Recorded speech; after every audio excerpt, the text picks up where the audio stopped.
In nomine Patris et Filii et Spiritus Sancti. Amén. Sancta María, sede sapientiae, ora pro nobis. Comenzamos la decimocuarta sesión de nuestro curso de Antropología Teológica 2 e iniciamos el tema de las divisiones de la gracia. Hemos hablado ya de la necesidad de la gracia, en el capítulo segundo de la esencia de la gracia, a lo cual dedicamos 4 sesiones, y vamos a tratar ahora el tema de las divisiones de la gracia. Fijaos aquí en la introducción, os presento un poco el planteamiento. Supuesto que la gracia es algo creado, podemos hablar de una serie de divisiones de la gracia. Esto, digamos, en el orden de considerar la gracia según las causas, sería considerar globalmente la gracia como desde el punto de vista de la causalidad material, aquello en lo que consiste y cómo lo podemos dividir. Ante todo, vamos a presentar, es lo que vamos a ver en esta sesión, un panorama global sobre cómo hay que explicar estas divisiones de la gracia y luego en los diferentes apartados iremos viendo, digamos, los criterios para dividir la gracia. Hablaremos de cómo se divide según sus causas intrínsecas, según su finalidad, según la causa eficiente y por último según los defectos. Fijaos que de esta manera podremos dar cuenta de las diversas tipologías de la gracia en la elaboración teológica. Veremos también pues, los diversos nombres que se han ido dando, a qué responde el nombre de cada una de estas divisiones. Pero vamos a comenzar primero con un panorama global acerca de la gracia. Lo tenéis en la 153. Fijaos que aquí queremos presentar las grandes líneas de la división de la gracia. Ante todo, diremos alguna cuestión sobre digamos, algunas divisiones en sentido impropio, por ejemplo, considerar la naturaleza como una gracia por ser algo gratuito, en qué sentido se dice eso, se puede emplear eso. También diremos algo de la gracia increada, ya hemos visto que hay un aspecto increado de la gracia, ahí es más difícil hacer divisiones, porque Dios evidentemente no es que tenga divisiones en él mismo. Y luego ya veremos con detalle dentro de este primer apartado, una tercera sección, cuáles son los criterios para poder hablar de las distinciones o divisiones de la gracia creada. En este tema, como siempre, vamos siguiendo a Santo Tomás, pero con la explicación del padre Ramírez. Fijaos que Santo Tomás sí dedica una cuestión al tema de las diversas clases de gracia, pero no es que ahí trate todo. El padre Ramírez lo completa con otras cosas que hay en otros lugares de Santo Tomás. Bien, pues supuesto esto, vamos a decir un poco, primero estos sentidos, este sentido impropio de la naturaleza como gracia y luego algo digamos, de lo de la gracia increada antes de hablar de las distinciones propiamente dichas. Fijaos que hay un sentido impropio de gracia cuando se emplea este término para indicar que algo es gratuito. En ese sentido, la creación es gratuita. O sea, tú ahí puedes decir que todo es gracia si lo entiendes en el sentido de que es gratuito.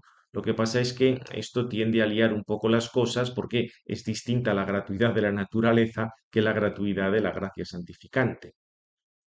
Precisamente os pongo aquí este párrafo de Santo Tomás que vimos ya en el capítulo, en el volumen primero y que es muy importante. Santo Tomás lo pone al hablar de la terminología de gracia gratis data o carisma, esto lo veremos con más detalle, pero aquí distingue claramente la gratuidad de la naturaleza de la gratuidad de la gracia. Ambas son gratuitas, o sea, tú puedes decir que todo es gratuito. Ahora, decir que todo es gracia, ahí hay que precisar mucho más porque ahí hay diferencias. Fijaos, la gracia en cuanto que se da gratuitamente excluye la razón de débito.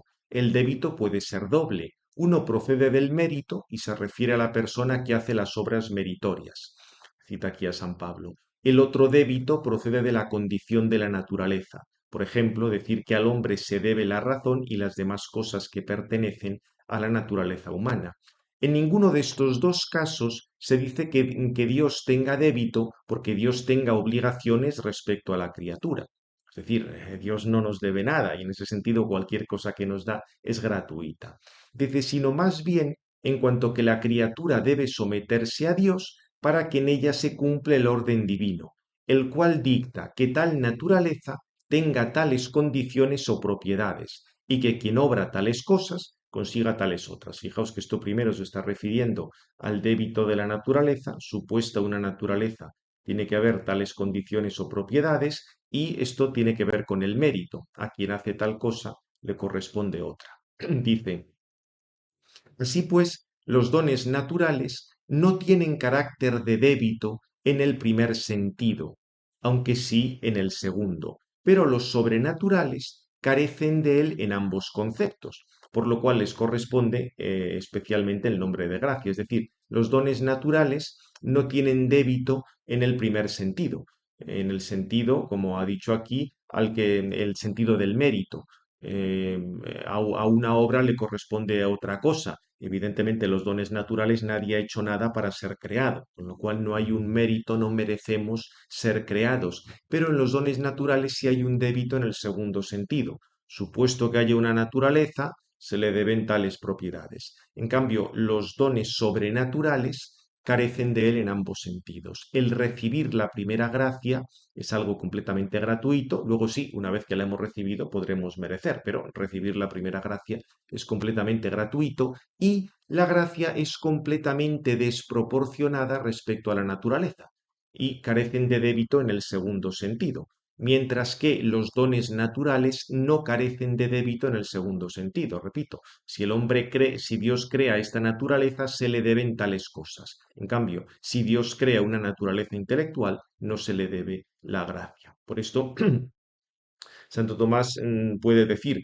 que todas las cosas son gratuitas, pero no puedes decir que todas las cosas son gracia, porque en la naturaleza no hay gracia. Hay un orden dentro de la naturaleza que hace que si Dios crea una cosa, tiene que darle determinadas cualidades, mientras que en el caso de la gracia eso supera cualquier naturaleza. Bien, esto es un poco lo que os explico aquí. En la naturaleza hay una serie de propiedades y condiciones que hacen unas cosas proporcionadas a otras. La gracia, en cambio, en sentido teológico, se caracteriza precisamente porque excede esa proporción. Por supuesto que la naturaleza es gratuita en el sentido de que nadie ha hecho nada para ser creado, pero en la gracia se da esa segunda gratuidad, debido a la desproporción entre lo divino y la criatura. Y aquí concluyo. Por tanto, la designación de gracia para cualquier realidad natural o cualquier acción de Dios no es muy precisa. Es mejor decir que las acciones de Dios son gratuitas, pero si hablamos de gracia en sentido estricto, nos estamos refiriendo a algo sobrenatural, algo que supera nuestra naturaleza, etc. Bien, esto un poco para aclarar esta relación, vamos, estos temas gracia-naturaleza, que en cierto modo entroncaban con lo que habíamos dicho en la sesión anterior. Respecto al tema de la gracia creada, recordáis que esto también lo habíamos visto, y que se podía considerar gracia el que Dios se comunique a la criatura humana y angélica de un modo del todo especial. En ese sentido, si quisiéramos hacer una distinción dentro de la gracia increada, no es que en Dios podamos hacer distinciones, solo se distinguen las personas divinas entre sí, pero la esencia divina se identifica con las personas, etc.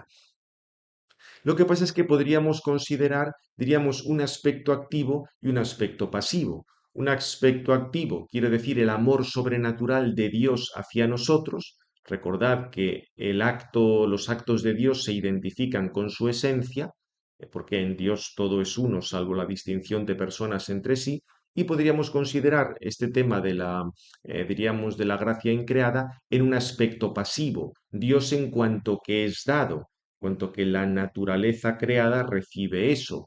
Ahí tendríamos, por una parte, la gracia de unión hipostática, sería el caso de la naturaleza humana de Cristo, que está unida a la persona del Verbo. Ojo, la gracia de unión, no nos referimos a la gracia habitual que tenga Cristo en su humanidad, que eso es otra cosa. Por eso, fijaos, en este sentido, la misma unión hipostática se podría considerar como una gracia increada en el sentido de que la humanidad de Cristo recibe esa subsistencia divina. Evidentemente, el hecho de que se dé la unión hipostática es algo creado, que la naturaleza humana de Cristo es creado, pero se entiende un poco esto que digo aquí. Y dejando aparte el caso único de Cristo, en el resto de las personas en gracia, podríamos considerar la presencia misma de la Trinidad por inhabitación, tal como hemos visto, como también ese aspecto pasivo de la gracia increada, porque la recibimos, y ahí podríamos distinguir esa inhabitación en este mundo o la inhabitación plena en el cielo. En ambos casos tenemos, como ya explicamos, las personas divinas realmente poseídas y disfrutadas por el justo, pero en el cielo será mayor porque ya la visión habrá sustituido a la fe. Fijaos que en este esquema os pongo estas divisiones, muy entre comillas, de la gracia increada. En un sentido activo, gracia que se da, gratia dans; en sentido pasivo, esta gracia increada como dada. Tenemos en el caso de en Cristo, gracia de la unión hipostática, y en los otros justos. En este mundo, gracia de la inhabitación; en el cielo, gracia de la posesión beatificante. Bien, esto serían, ya digo, es una división de la gracia increada que siempre es, o sea, no es una división en sentido tan preciso como lo que vamos a explicar ahora de la gracia creada. Realmente, donde entra la cuestión de distinguir la gracia creada, o sea, de las distinciones de la gracia, es en la gracia creada, es decir, esa participación formal de la naturaleza divina de la que hablamos en el capítulo tercero. Entonces, fijaos que para establecer una clasificación con rigor, lo primero es indicar según qué criterios se va a clasificar. Os pongo aquí un ejemplo banal. Tú puedes tener ahí un montón de naranjas, las puedes clasificar según el tamaño, eso sería según la cantidad, según su origen, unas vienen de un sitio y otras vienen de otro, eso sería según su causa. Puedes distinguirlas también según su sabor, las habrá más dulces y las habrá menos dulces, eso sería como su forma intrínseca. O sea que, digamos, ahí puede haber varios criterios para dividir, para organizar esas naranjas. En el caso, aquí no estamos hablando de clasificar naranjas, sino de la gracia. Como la gracia creada es una realidad accidental completamente sobrenatural y espiritual, los criterios se deben establecer con ayuda de una reflexión metafísica. De todos modos, aunque empleamos la reflexión metafísica siguiendo a Santo Tomás, os vais a dar cuenta que la terminología en muchas ocasiones va a proceder de la misma escritura. Gracia adyuvante, gracia excitante, son términos que tienen que ver con la escritura, sobre todo tal como lo leyeron los padres o los autores medievales en la versión de la Vulgata. En cualquier caso, ya os digo, una clasificación de este tipo es algo estrictamente especulativo y nos sirve para profundizar un poco más en nuestra comprensión dentro de los límites enormes que tiene del misterio de la gracia. Básicamente, digamos, la división de grupos de gracia, por así decir, va a ser según que, o sea, el criterio va a ser doble, o a partir de sus causas, y según las causas estableceremos una distinción de la gracia, o a partir de sus efectos. Fijaos que no hay que olvidar nunca que la gracia es un cierto tipo de ente, aunque sea muy especial, es una realidad accidental, radicalmente divina, pero se le pueden aplicar estos criterios. Se podrá hablar de unas causas de la gracia y de unos efectos de la gracia. Entonces, según las causas, podremos dividir la gracia de una manera; según los efectos, podremos dividir la gracia de otra. Ya digo que dentro de la limitación que tiene nuestro lenguaje y nuestra comprensión de algo que en sí mismo es completamente sobrenatural. Bien, vamos a ver el primer gran bloque de divisiones. Desde el punto de vista de las causas, recordad que por una parte tenemos causas intrínsecas, la causa formal y la causa material, y tenemos causas extrínsecas, la finalidad y el agente.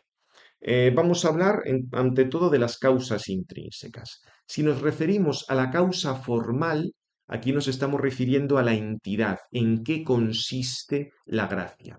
Y en este sentido podemos hablar de gracia habitual, que es una cualidad en sentido propio, ya sea la gracia recibida, la primera gracia recibida por Dios, o una gracia que suceda a otra por vía de mérito, la gracia merecida. Ahí tendríamos siempre una cualidad, algo que iniere en nosotros, de lo que ya hablamos con detalle, y la gracia actual, que es una cualidad pero en sentido imperfecto. Ya dijimos, ¿recordáis la gracia habitual? La gracia como un hábitus que está en nosotros de una manera estable, aunque se pueda perder por el pecado, pero la gracia actual sería como un movimiento. algo que está orientado para alcanzar esa gracia habitual. Veremos con detalle luego esta división, pero quedaosla porque esto nos ha salido ya varias veces. Gracia habitual y gracia actual. La gracia habitual como una cualidad, la gracia actual también como una cualidad, pero en sentido imperfecto, como un movimiento para alcanzar la gracia habitual. Dentro de la gracia actual, podríamos distinguir entre gracias externas que mueven a modo de mero objeto exterior. Recordad que la gracia actual estamos hablando de un movimiento, de un motus, de algo que nos da Dios para que alcancemos la habitual. Ese movimiento puede digamos, distinguirse entre gracias externas que mueven a modo de mero objeto exterior y gracias internas que actúan en lo más profundo. Y dentro de este campo de la gracia actual, también tendremos que explicar con detalle la diferencia entre gracia suficiente y gracia eficaz, que esto dio lugar a múltiples debates en las discusiones sobre libertad y gracia en los siglos XVI y XVII. Bien, desde el punto de vista de la causa material, o más bien cuasi material, porque fijaos que como la gracia es un accidente, la materia es el sujeto en el que se encuentra ese accidente. Aquí podríamos hablar por una parte de la gracia capital, que es la gracia habitual que tiene Cristo en su humanidad como cabeza de la Iglesia, y de la gracia personal de cada uno de los cristianos. Fijaos que, repito, aquí consideramos simplemente el sujeto donde está la gracia. Por una parte, la gracia puede estar en Cristo, y tendremos la gracia capital, o puede estar el resto en los cristianos, y es la gracia personal. Con lo cual, hemos indicado ya las divisiones de la gracia según la causa formal y según la causa material, causas intrínsecas. Si pasamos ahora a las causas extrínsecas, tenemos el fin y la eficiencia. Desde el punto de vista de la causa final, la distinción es muy sencilla. Y también se la va a tratar Santo Tomás porque es muy importante. La gracia ordenada a la santificación de quien la posee, lo que Santo Tomás llamaba gracia gratum faciens, la gracia que nos hace gratos, y la gracia ordenada a la santificación de otros. Sería la gracia gratis data o lo que en la terminología actual se denominan carismas. Es cierto que es más impreciso el término carisma, porque carisma es un poco un cajón desastre donde se meten multitud de cosas. La distinción esta de Santo Tomás es mucho más clara. O la gracia que te santifica, que hace grato a Dios, o la gracia que está ordenada a la santificación de otros. Esto desde el punto de vista de la finalidad, de la causalidad final. Si consideramos la gracia desde el punto de vista de la causa eficiente, aquí podríamos distinguir la gracia otorgada antes de la caída del pecado, que sería sin más gracia de Dios creador, que elevaba a la criatura, y la gracia recibida después de la caída, que se va a dar en orden a la redención de Cristo. Obviamente, esa gracia dada después de la caída, hay que distinguir la que procede de Cristo sin los sacramentos o de manera previa a los sacramentos y la que procede de Cristo ya directamente por los sacramentos que él ha establecido.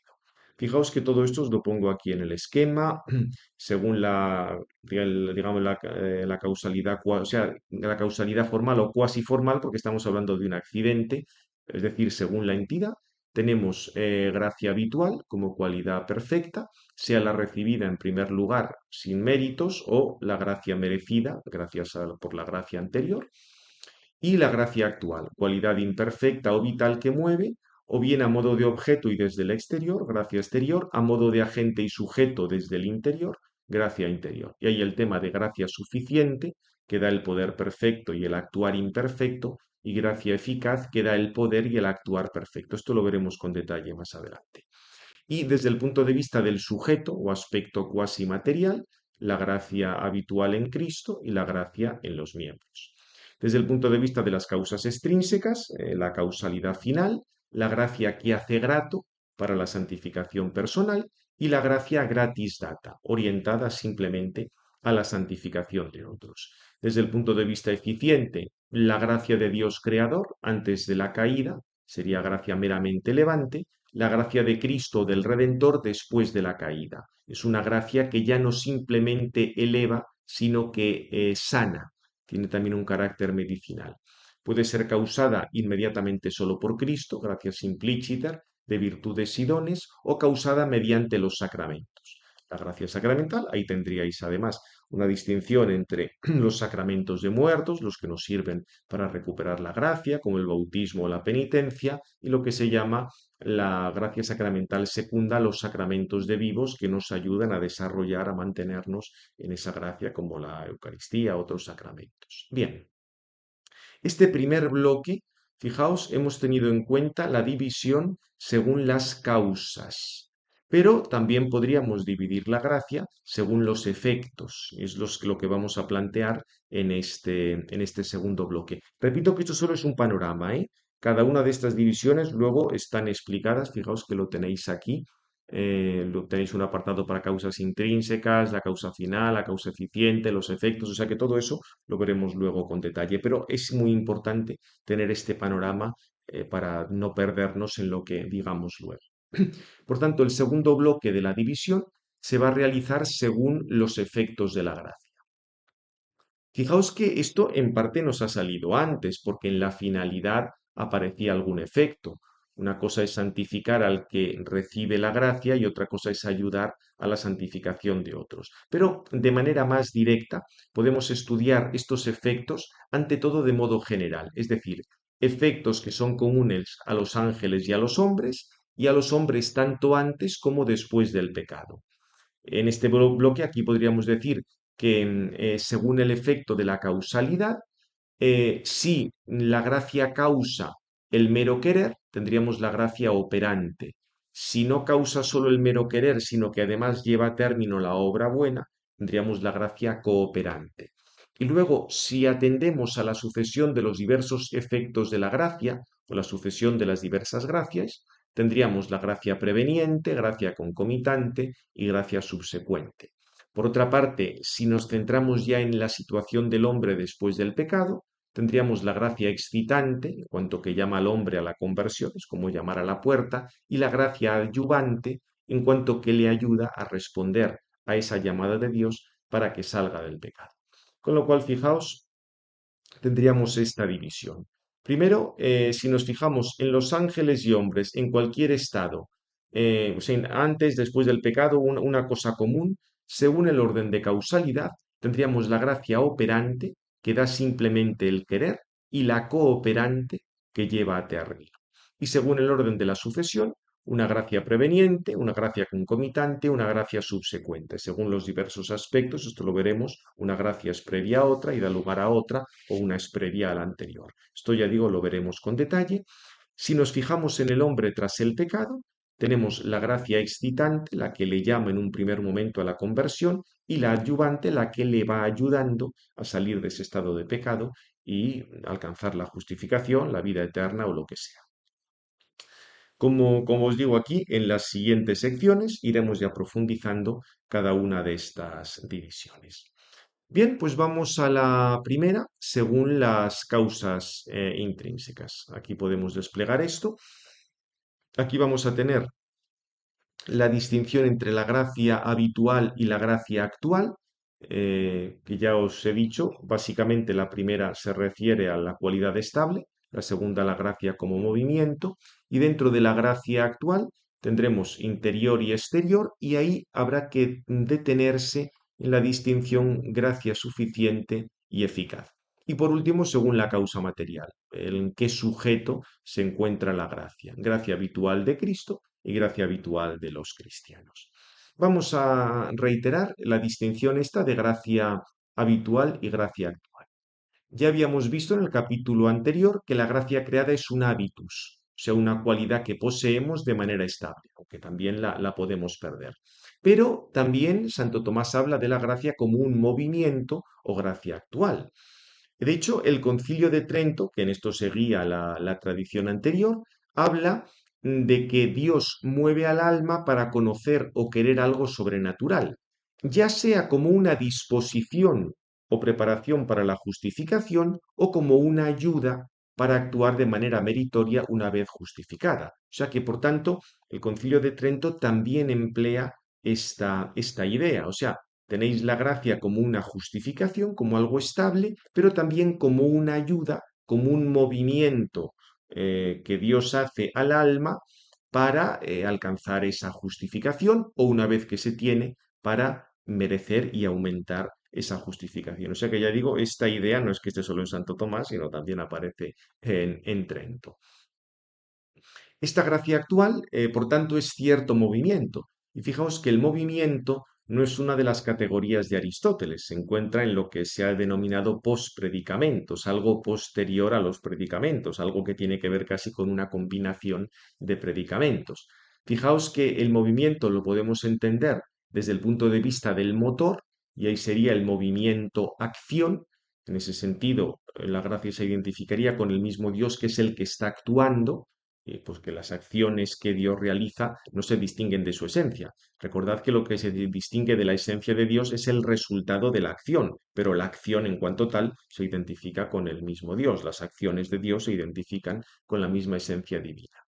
Lo que pasa es que al estudiar un movimiento también tenemos en cuenta el término al que se dirige y las gracias actuales a lo que se dirigen es o bien a que la persona adquiera el estado habitual de la gracia, o sea, la gracia actual está orientada a adquirir el estado habitual, el habitus, o bien, si ya lo tiene, a que lo aumente por un ejercicio meritorio. Fijaos que en ese sentido la gracia actual reductivamente estaría en el estado de cualidad, porque aunque la gracia actual sea un movimiento, se orienta a conseguir un hábitus. Por tanto, diríamos, como el hábitus es una cualidad, la gracia actual sería imperfectamente, reductivamente, una cualidad. Es un movimiento, pero un movimiento orientado a adquirir esa cualidad de manera estable. Bien, dentro de la gracia actual, ya hemos dicho, la primera distinción es entre gracia interna y externa. La gracia interna se refiere a una intervención sobrenatural de Dios en lo más profundo de la persona, sea en el entendimiento o en la voluntad, mientras que la gracia exterior sería algo que solo interviene exteriormente como un objeto, una revelación exterior, una predicación exterior, buenos ejemplos, o sea, aquí puede haber múltiples cosas. Fijaos que esta división tiene su fundamento en el orden natural, porque tanto el entendimiento como la voluntad se pueden mover de dos maneras, o bien porque vemos un objeto exterior, o bien interiormente a modo de agente. Lo que decíamos de que la voluntad podía mover las otras potencias, etcétera, o que también en un sentido el entendimiento movía la voluntad, o sea que diríamos, puede haber un movimiento que provenga del objeto o bien que provenga del interior. Si pasamos, digamos, ese doble modo de emoción a la actuación de Dios, tenemos la gracia exterior y la gracia interior. Fijaos que la parte inferior del hombre solo puede mover el entendimiento y la voluntad a modo de objeto. Aquello que habíamos dicho, las imágenes mueven el entendimiento, las imágenes también le afectan a la voluntad, todo el tema de las pasiones. Por eso podríamos hablar de algunas intervenciones en este campo y sería en una gracia exterior. Y fijaos que esto es amplísimo, porque fijaos que aquí puede entrar incluso una enfermedad.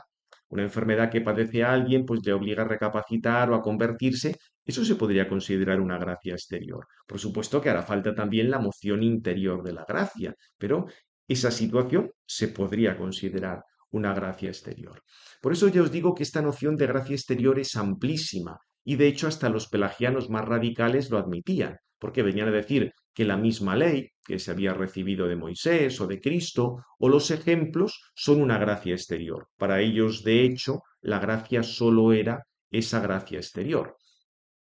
Por eso San Agustín decía a los pelagianos, lean y entiendan, miren y confiesen que Dios actúa en los corazones humanos no con una ley y doctrina que suene desde fuera, sino con un poder oculto, admirable e inefable, realizando no sólo verdaderas revelaciones, sino también haciendo las voluntades buenas. O sea que San Agustín les decía, sí, por supuesto que hay una gracia exterior, puede haber una revelación de Dios, Dios puede hacer milagros, cosas que veamos, perfecto, y eso nos mueve a la conversión, pero también interviene en el interior haciendo las voluntades buenas. Por eso fijaos que es una noción tan amplia esta de gracia exterior que procede en última instancia, por supuesto, de la providencia divina, puede adquirir múltiples formas y esto ya va muchísimo más allá de todo lo que hemos dicho del hábitus, o del movimiento, o del acto, de cualquier otra cosa. O sea, este sentido de gracia exterior, como veis, es amplísimo. Pero si nos centramos en la gracia interior, que es la que más nos interesa, o sea, la gracia actual, la gracia como movimiento en el interior de lo más profundo del hombre, su entendimiento y voluntad, digamos, ahí va a ser digamos, aquí vamos a tener la división más importante entre gracia suficiente y gracia eficaz. Vamos a decir brevemente algunas cosas porque el tema es complejísimo, tiene que ver sobre todo con que la gracia consiga o no el efecto. Vamos a por lo menos iniciar este tema y decir las cosas fundamentales. Fijaos que desde el punto de vista terminológico, si los términos suficiente y eficaz en latín sufficiens y efficax, nos remiten al uso de las proposiciones sub y ex, solo que aplicados al verbo facere. Cambia el verbo, digamos, por estas preposiciones, pero el verbo de fondo es facere o hacer. Si tú pones el sub delante de facere, tienes sufficiens. Y el sub delante de un verbo tiene el sentido de disminuir. Por ejemplo, subridere, subirashi, quiere decir, subridere sería como sonreír, o sea, menos que reír. Subirashi es empezar a enfadarte, pero no caer completamente en la ira. O sea que tiene un poco el sentido de disminuir. Mientras que la segunda, ex, cuando se pone con un verbo, es lo contrario. Da intensidad o da aumento. Exclamare, exclamar, pues de una manera muy fuerte. Excitare también nos habla de ese levantarnos de una manera fuerte. Exigere, lo mismo, tiene que ver con, o sea, con realizar algo hasta el fondo. Por eso, fijaos, una causalidad sufficiens está diciendo que sí, se da el facere, se hace algo, pero queda como disminuido, no se puede acabar de hacer del todo. Mientras que una causalidad efficax quiere decir que se da el facere de manera sobreabundante.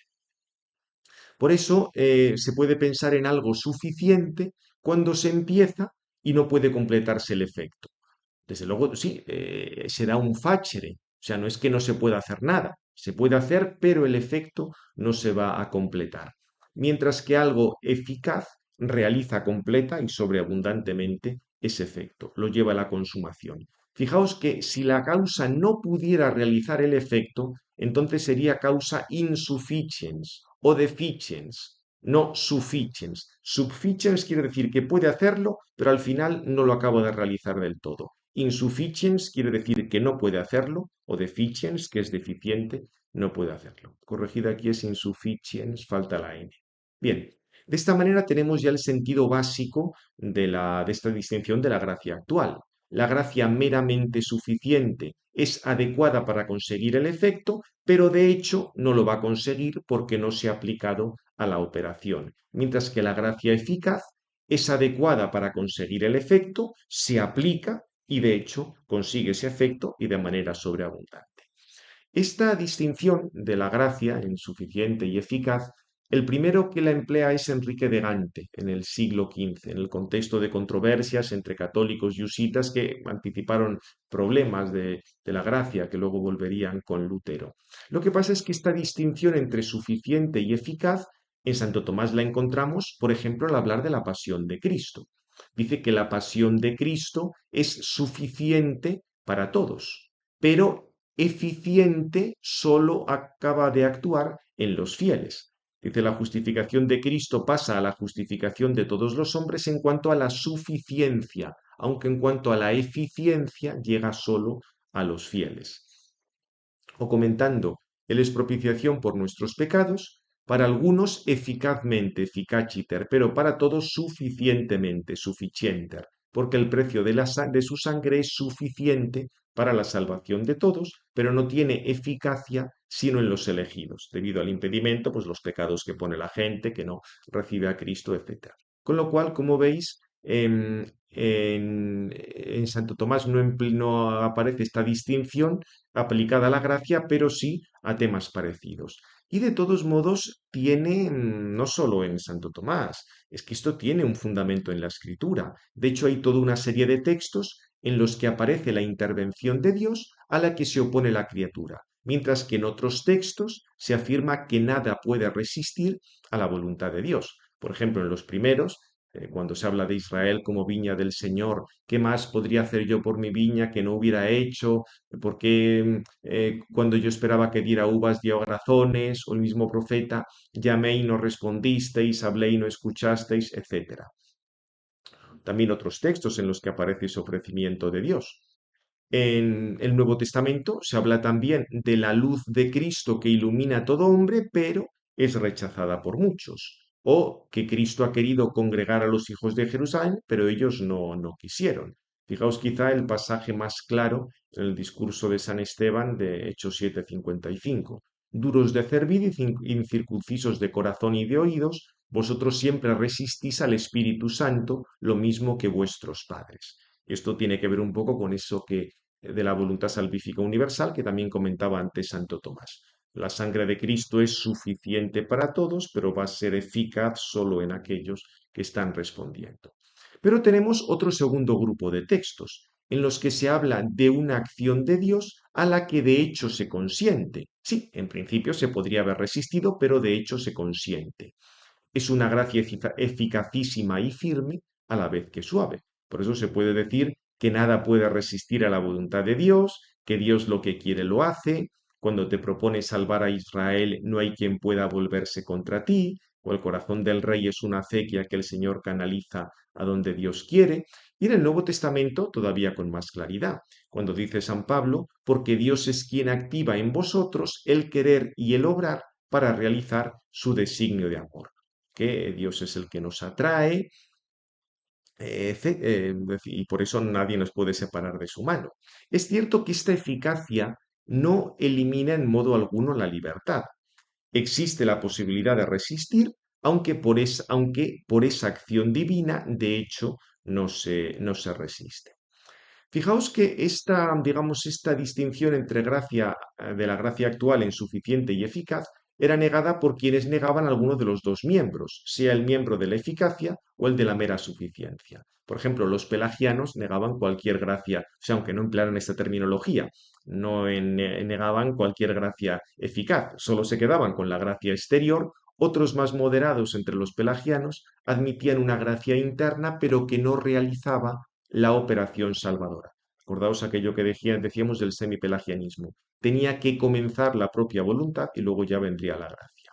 Pero en la otra línea tenéis a los protestantes que solo admitían la gracia eficaz y además entendida en el sentido de que imponía necesidad al libre albedrío. De hecho, uno de los sínodos de protestantes, el de Dordrecht, ya a inicios del 19, del 17, negaba explícitamente la distinción entre gracia suficiente y eficaz, que era propia de los católicos. Jansenio decía que antes de la caída, sí, podía haber gracia suficiente, pero después de la caída ya no. En el fondo, para Jansenio la distinción entre la gracia suficiente y eficaz era una mera diferencia gradual.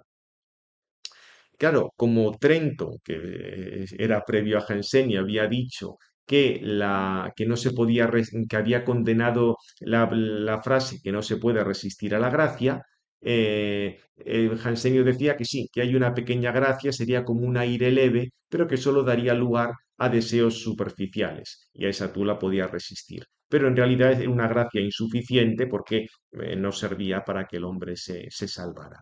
Por eso los jansenistas llegaron a decir de la gracia suficiente, líbranos, Señor. En realidad, las enseñanzas de la Iglesia han distinguido una doble gracia, aunque no se haya empleado esta terminología suficiente y eficaz. La idea es que a una gracia los hombres resisten de manera culpable, aunque podrían consentir si quisieran, mientras que a otra gracia los hombres consienten de manera laudable, aunque podrían disentir si quisieran. De hecho, el Concilio Segundo de Orán, se nos ha salido ya tantas veces, enseñó que todos los bautizados, si quieren, pueden cumplir los mandamientos y obtener la salvación, aunque de hecho no todos lo hagan así. Y fijaos el concilio de Chieri, aquellos concilios que hablaron de la predestinación, cómo planteaba esto. Dios omnipotente quiere que todos los hombres sin excepción se salven, aunque no todos se salvan. El que algunos se salven es don del que salva. El que algunos se condenen es mérito de los que se condenan.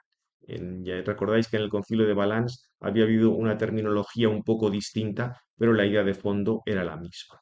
Y esto es lo que básicamente también tenemos en el Concilio de Trento. Fijaos, si alguno dijera que el libre albedrío del hombre, movido y despertado, excitatum, por Dios, no coopera en nada asintiendo a Dios, que llama y despierta, por el cual se prepara y dispone para conseguir la gracia de la justificación, y no puede disentir si quiere, sino que como algo muerto, inánime, no hace nada y se comporta de manera meramente pasiva, sea anatema. O sea que aquí Trento recuerda que el libre albedrío del hombre es movido y es citado por Dios. Recordad esto, lo comenté en alguna ocasión, los jesuitas que hubo en Trento quisieron que no se hubiera puesto esto, sino que hubieran dicho no que la mente del hombre, no el libre albedrío, porque en el planteamiento nominalista que tenían, si Dios intervenía sobre el libre albedrío, se perdía la libertad.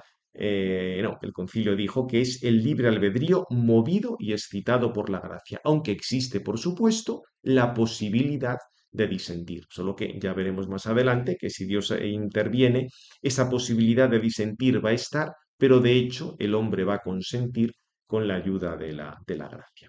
Bien, pues lo dejamos ya aquí y en la próxima sesión continuamos con este tema que es tan importante y tan complejo, profundizando un poco desde el punto de vista teológico entre la diferencia de gracia suficiente y gracia eficaz. Gloria al Padre, al Hijo y al Espíritu Santo, como era en el principio, ahora y siempre, por los siglos de los siglos. Amén. En nombre del Padre, del Hijo y del Espíritu Santo. Amén.